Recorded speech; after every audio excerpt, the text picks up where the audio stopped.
অধ্যায় শেষ, মাত্র দুটি শব্দ, কিন্তু এই দুই শব্দে যেন কেঁপে উঠেছে বিশ্ব ফুটবল। কিসের ইঙ্গিত দিলেন ক্রিস্টিয়ানো রোনালদো? ক্যারিয়ারের অবসান নাকি নতুন যাত্রার ঘোষণা? আর জল্পনার কেন্দ্রে আবারও ফুটবল দুনিয়ার পোস্টার বয়। সৌদি প্রো লিগ শেষ হওয়ার কিছুক্ষণের মধ্যেই রোনালদোর ইনস্টাগ্রাম পোস্ট, এখানকার অধ্যায় শেষ, গল্পটা এখনো লেখা হচ্ছে, সবার কাছে কৃতজ্ঞ।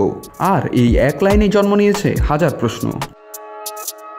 শেষ ম্যাচে হারলেও নিজের ক্লাব ক্যারিয়ারের 800তম গোল করে 99 গোলের মাইলফলক ছুঁয়েছেন আল নাসরের জার্সিতে। 40 বছর বয়সেও যেভাবে ফিটনেস ও ফর্ম ধরে রেখেছেন, তাতে বলা যায় এখানে শেষ নয় CR7। তবে এই মুহূর্তে আলোচনায় ফিফা ক্লাব বিশ্বকাপও। ফিফার প্রেসিডেন্ট ইনফান্তিনো সম্প্রতি এক পডকাস্টে বলেন, রোনালদোকে হয়তো দেখা যেতে পারে অন্য কোনো দলের হয়ে। আলোচনাও চলছে বেশ কিছু ক্লাবের সঙ্গে। তাই অনেকের ধারণা আল নাসর ছেড়ে নতুন ক্লাবে যাবেন Ronaldo.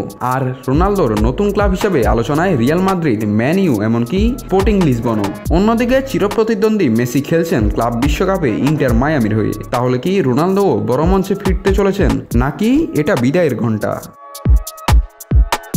Manchester United, Real Madrid, Juventus পেরিয়ে সৌদি আরবের ক্লাব আল নাসর। রোনালদোর ফুটবল যাত্রা ইতিহাসের এক অমর অধ্যায়। কিন্তু প্রশ্ন একটাই, এই অধ্যায় শেষ মানে কি শুধুই আল নাসরের পর্দানামা, নাকি ক্যারিয়ারেরও?